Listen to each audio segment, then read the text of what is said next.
जय हिंद दोस्तों। आज 16 नवंबर की ताज़ा तरीन खबरों में हम सबसे पहले केंद्रीय कर्मियों, पेंशनर्स और सैनिकों के बारे में चर्चा करेंगे। तीनों सेनाओं के लिए नई मार्चिंग धुन को सीडीएस ने मंजूरी दे दी है। एथ पे कमीशन और फिट मैन फैक्टर 2.86, जिसमें बेसिक मिनिमम 51,451 का जिक्र किया गया है। इसके बारे में जेसीएम ने एक बड़ा दावा किया है। इस पर एक अहम अपडेट है और स्टेपिंग अप का लाभ जेसीओ और अन्य को 30 सितंबर से लागू कर दिया गया है। इसके बाद बात करेंगे एमबीबीएस और बीडीएस सीटों के आवंटन की, जिसमें केसबी ने नई लिस्ट जारी की है। इसके अलावा पूर्व सैनिकों और अग्निवीरों को होम स्टे पॉलिसी 2024 का लाभ मिलेगा। एक्स सर्विसमैन जेसीओआर के लिए न्यूनतम वेतन 5,000 रुपये बढ़ाकर जारी किया गया है। साथ ही एक्स सर्विसमैन जेसीओआर के लिए बिना परीक्षा के भर्ती का भी ऐलान हुआ है। तो यह सभी खबरें बहुत महत्वपूर्ण हैं। तीनों सेनाओं के लिए एक नई मार्चिंग धुन तैयार की गई है, जिसकी मंजूरी भी दे दी गई है। यह कदम सशस्त्र बलों के बीच संयुक्त संस्कृति को विकसित करने के उद्देश्य से उठाया गया है। आर्मी चीफ और सीडीएस अनिल चौहान ने इस महत्वपूर्ण पहल का ऐलान किया है। उनका कहना है कि सेना, नौसेना और वायुसेना के विभिन्न समूहों ने मिलकर मध्य प्रदेश के पंचमढ़ी स्थित army education corps training college centre में एक त्रिशक्ति त्रिसेवा गीत और मार्चिंग धुन तैयार करने का कार्य किया है। इस प्रयास से सशस्त्र बलों के बीच एकजुटता और साझा संस्कृति को बढ़ावा मिलेगा। इसका मतलब है कि अब त्रिसेवा यानी तीनों सेनाओं का एक संयुक्त गीत होगा और मार्च करने के लिए एक नई मार्चिंग धुन तैयार की जाएगी। इस नई धुन के तहत पहले जो अंग्रेजों के समय की धुन थी, उसे समाप्त कर दिया जाएगा। जनरल चौहान ने हाल ही में भारत के यूनाइटेड सर्विसेज इंस्टीट्यूट द्वारा प्रकाशित एक पत्रिका में यह बताया कि यह कदम तीनों सेनाओं की संयुक्त संस्कृति को बढ़ावा देने के उद्देश्य से उठाया गया है। उन्होंने कहा कि अब जो मार्चिंग धुन और गीत होंगे, वे तीनों सेनाओं के लिए एक जैसे होंगे। सीडीएस के पद के तहत जो तीनों सेनाओं को एक साथ लाने का कार्य करते हैं, इस नई दिशा की शुरुआत की जा रही है।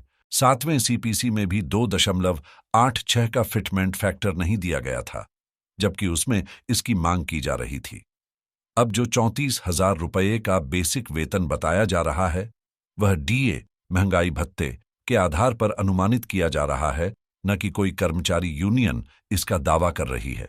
7वें सीपीसी में डीए 100% तक बढ़ चुका था, लेकिन 8वें सीपीसी में डीए का प्रतिशत 70% से भी कम हो रहा है, जिससे उम्मीद की जा रही है कि फिटमेंट फैक्टर 1.92 तक रह सकता है।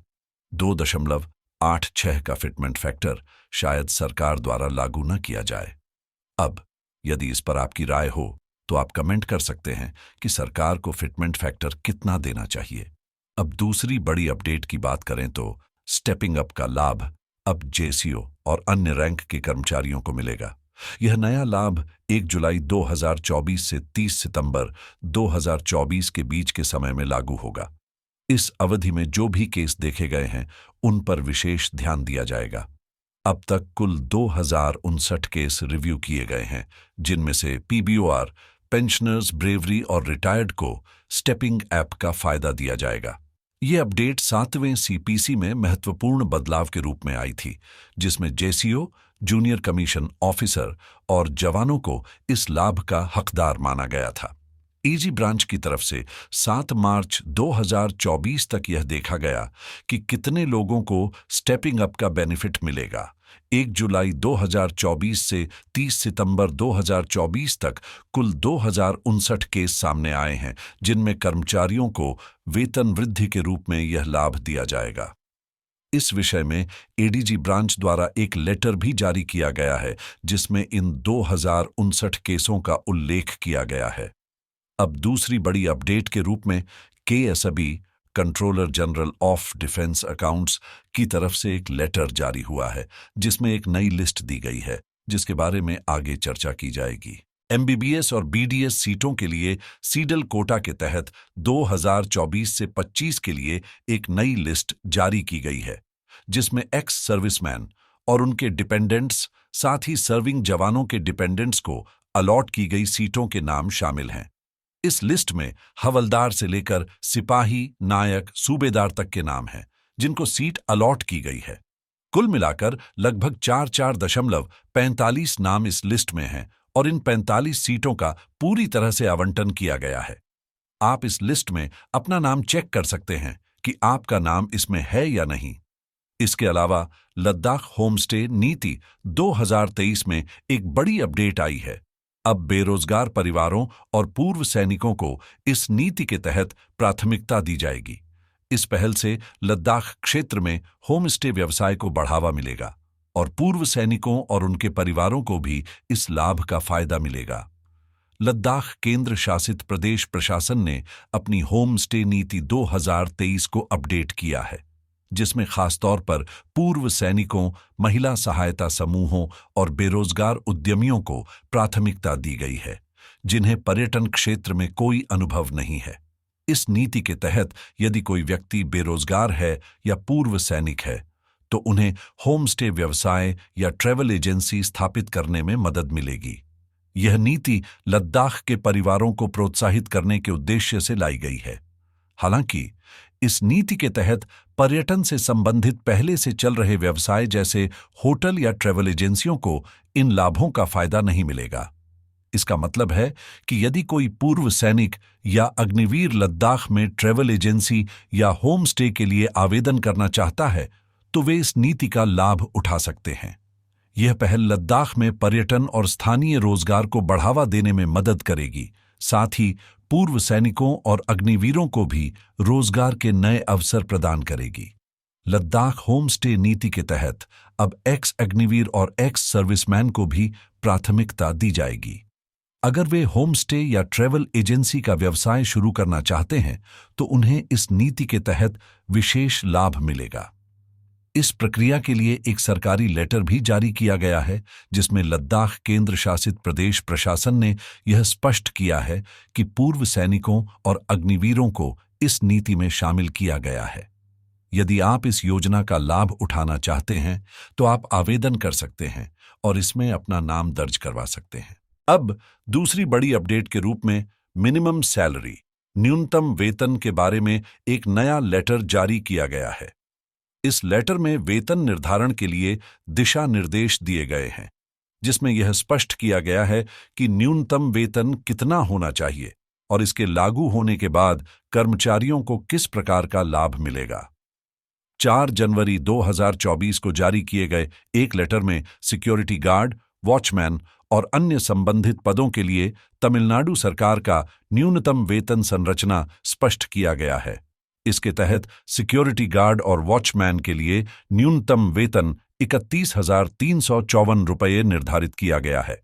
डीजीआर, डिफेंस कोऑर्डिनेटिंग एजेंसी से जुड़े या किसी सरकारी संगठन में काम करने वाले सिक्योरिटी गार्ड्स के लिए यह वेतन लागू होगा। इसके अलावा सुपरवाइजर के लिए 45,500 रुपये, असिस्टेंट सिक्योरिटी ऑफिसर के लिए 47,503 रुपये और प्रोजेक्ट ऑफिसर के लिए 41,963 रुपये न्यूनतम वेतन निर्धारित किया गया है। यह नीति उन सभी एक्स सर्विसमैन के लिए लाभकारी होगी जो रेलवे में गेटमैन के रूप में कार्यरत हैं। रेलवे गेटमैन के लिए न्यूनतम वेतन 31,000 रुपये निर्धारित किया गया है और सुपरवाइजर को 35,000 रुपये का वेतन मिलेगा। यह नोटिफिकेशन तमिलनाडु सरकार की तरफ से जारी किया गया है और इसका उद्देश्य रेलवे और सिक्योरिटी के क्षेत्र में कार्यरत एक्स सर्विसमैन को बेहतर वेतन प्रदान करना है। एक और बड़ी अपडेट है कि 18 से 20 नवंबर 2024 तक ईएमआई, इलेक्ट्रिकल और मैकेनिकल इंजीनियरिंग बटालियन में भर्ती के लिए इंटरव्यू आयोजित किया जा रहा है। इसमें केवल एक्स सर्विसमैन ईएमआई से संबंधित को ही शामिल किया जाएगा और वॉक इन इंटरव्यू के माध्यम से सिलेक्शन किया जाएगा। इस भर्ती में लद्दाख लोकेशन के लिए इलेक्ट्रीशियन की भर्ती निकाली गई है, जिसमें एनसीओ नॉन कमीशन ऑफिसर के लिए 32,000 रुपये और जेसीओ जूनियर कमीशन ऑफिसर के लिए 40,000 रुपये वेतन होगा। यह भर्ती केवल रिटायर्ड ईएमआई पर्सन के लिए है। इसके अलावा जम्मू और लद्दाख के केजीएफ लोकेशन पर भी ऑटोमोबाइल मैकेनिक, ऑटोमोबाइल इलेक्ट्रिशियन और रिकवरी मैकेनिक के पदों के लिए भर्ती निकाली गई है, जो एक्स सर्विसमैन ईई पर्सन के लिए है। जो भी ईएमआई से संबंधित एक्स सर्विसमैन इन लोकेशंस के लिए आवेदन करना चाहते हैं, वे 18 से 20 नवंबर तक इस इंटरव्यू में भाग ले सकते हैं। यह जानकारी इस वीडियो में दी गई थी। धन्यवाद। जय हिंद।